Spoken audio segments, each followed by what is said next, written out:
A part of the Ukrainian population collaborated with the Germans during the Second World War. When the Germans invaded the USSR on the 22nd of June 1941, many Ukrainians greeted the Germans as liberators.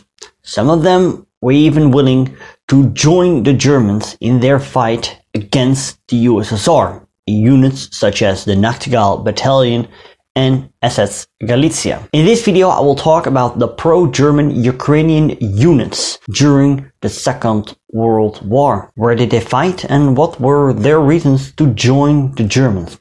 Keep watching. Hey, good to have you back on the channel. If you're new, I'm Stefan, I'm a Dutch history teacher and I'm hustling history for you.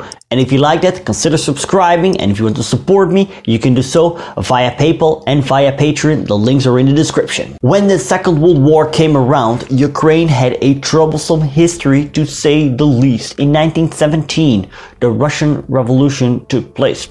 After the February Revolution, the Ukrainian Rada proclaimed itself loyal to the provisional government that had taken office. However, after the Bolshevik coup, also known as the October Revolution, near the end of that year, Ukraine proclaimed its independence and was now known as the Ukrainian People's Republic. However, the Bolsheviks, they set up their rival communist government in the East Ukrainian city of Kharkiv. Then there was also another Ukrainian state that was being proclaimed in the city of Lviv, in Polish known as Lvov. I'm talking about the West Ukrainian People's Republic.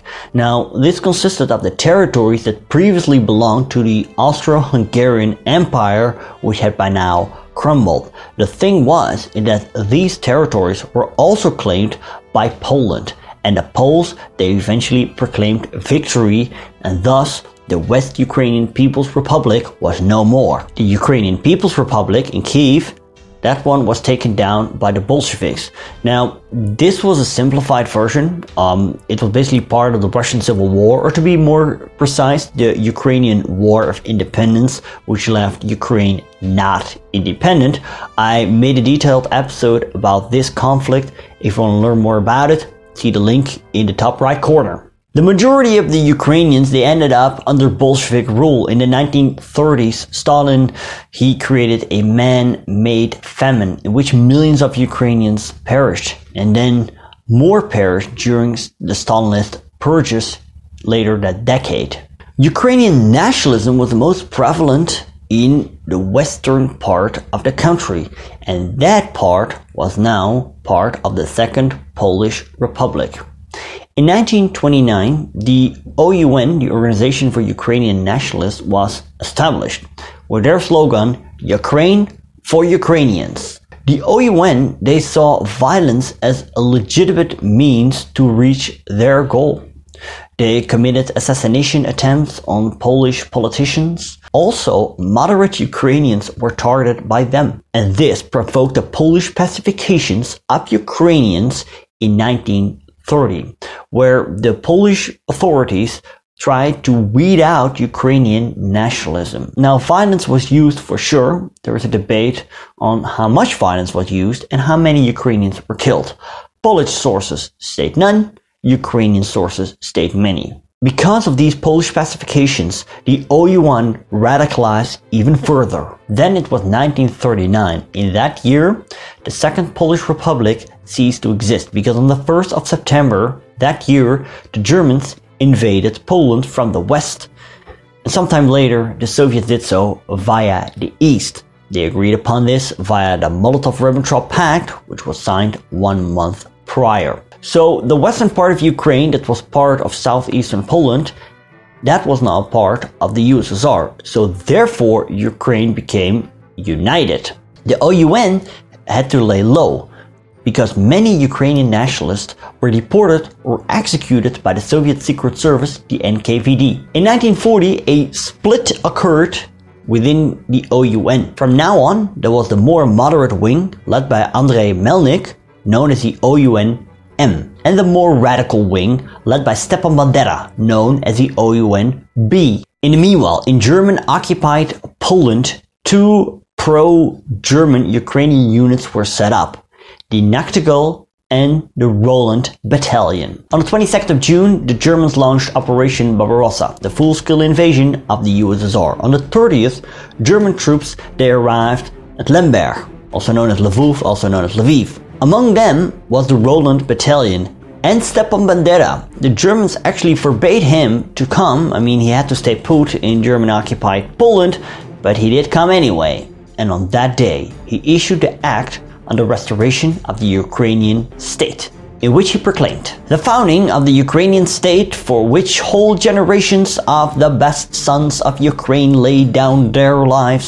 The newly established Ukrainian state will collaborate closely with National Socialist Greater Germany, which, under the direction of its leader Adolf Hitler, is creating a new order in Europe and the world, and is helping the Ukrainian people to free itself from Moscow's occupation. Stepan Bandera, he had hoped for a similar situation that had occurred in former Yugoslavia. See, the Axis, they invaded Yugoslavia in April 1941, and shortly after, an independent state of Croatia, which wasn't really independent, was proclaimed. Now, Stepan Bandera's plan totally backfired, since the Germans, they were like, nope.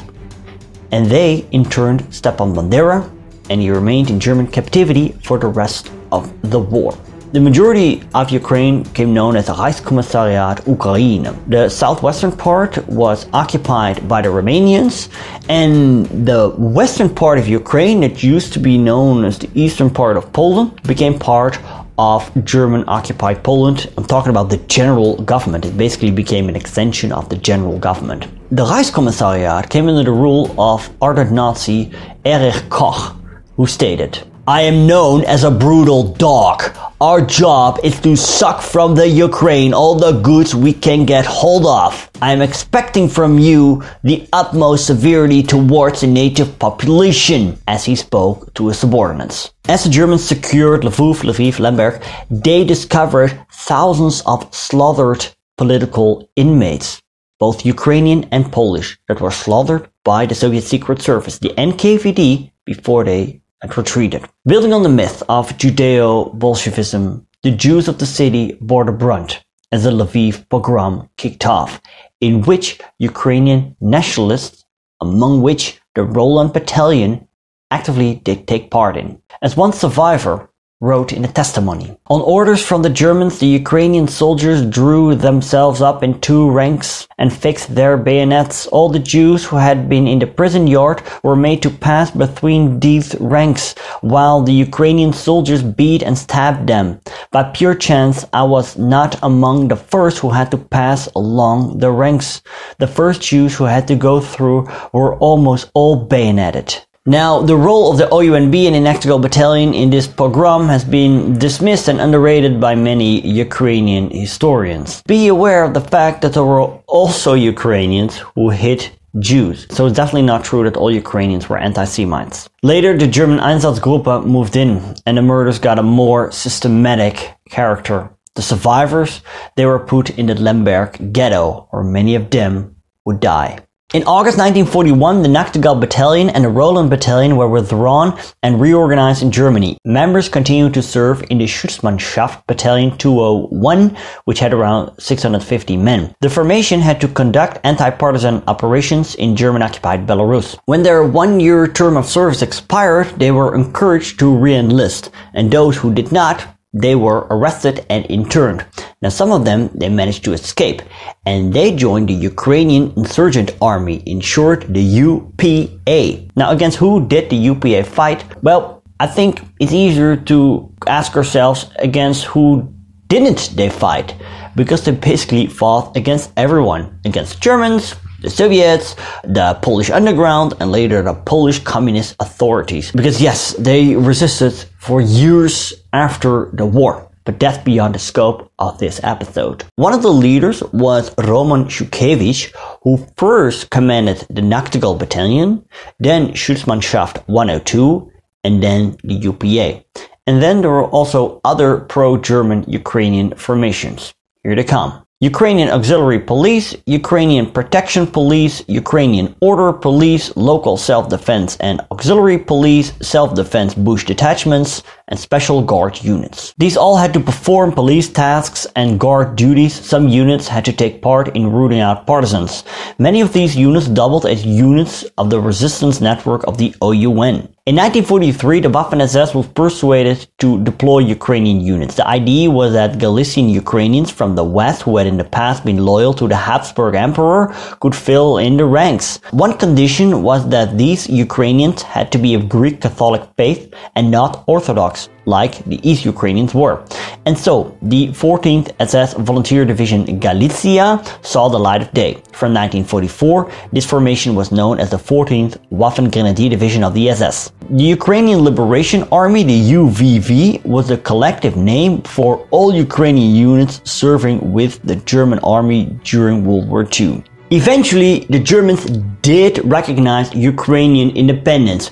Wow, how benevolent. By now it was March 1945, the Germans were pushed out of Ukraine and the Soviets had re-established their rule. Nevertheless, the Ukrainian National Army was established that was led by Pavlo Shandruk. Shandruk, he insisted that the 14th SS Division should also be part of his force, which happened and was being retitled the 1st Ukrainian Division, as the 2nd Ukrainian Division was put together from scattered UVV units. Some sources state that this army had around 250,000 men. And then there were also Ukrainians that served alongside Russians and Belarusians as Hiwis or in the security units or the ROA, the Russian Liberation Army. Arms and equipment were German throughout, apart from some captured weaponry, and I read that the initial units wore Czech uniforms. They later adopted German uniforms and equipment. The auxiliary units wore different uniforms. Some wore German field grey uniforms, others German police green-grey uniforms, others black uniforms, others red army uniforms, and others they just had civilian clothing with an armband. The SS Galicia had a Galician line on the right collar patch. The UVV units wore a mixture of insignia. Now, there were plans to design uniforms for the UVV, and they wanted to model these on uniforms from the early 1920s during the Ukrainian War of Independence, but because the end of the war was coming, these plans weren't carried out. As said before, the Ukrainian auxiliary units performed static guard duties. Some units fought against partisans in Belarus. Other units fought against the Soviets when the Axis retreated from Ukraine. Mid-1944, the 14th SS Division Galicia was almost completely destroyed when fighting at Brody. The UNA saw action in Austria and Czechoslovakia, but this was in the last weeks of the war. During the German occupation of Ukraine, the Ukrainian auxiliaries took an active role in the killings of Jewish people in the Soviet Union. Some Ukrainians served at extermination camps such as Sobibor. Also later in the war, radicalized members of the UPA, they targeted ethnic Poles in eastern Galicia and Volhynia, and it's estimated that 50 to 100,000 Poles were slaughtered by the radicalized Ukrainian nationalists. Near the end of the war, most of the pro-German Ukrainian units were captured by the Western Allies. According to the Yalta Agreement, they had to be repatriated. High-ranking officers were then shot by the Soviets, and others were deported to the Gulag, where many of them would die. Not all were repatriated. UNA commander Pavlo Shandruk, he managed to escape, and he died in 1979 in the United States. Do understand that most Ukrainians in the end fought for the Soviets. 4.5 million Ukrainians served either in the Red Army or served as Soviet partisans behind the front line. So therefore it is unjust to state that all Ukrainians were collaborators. They were not.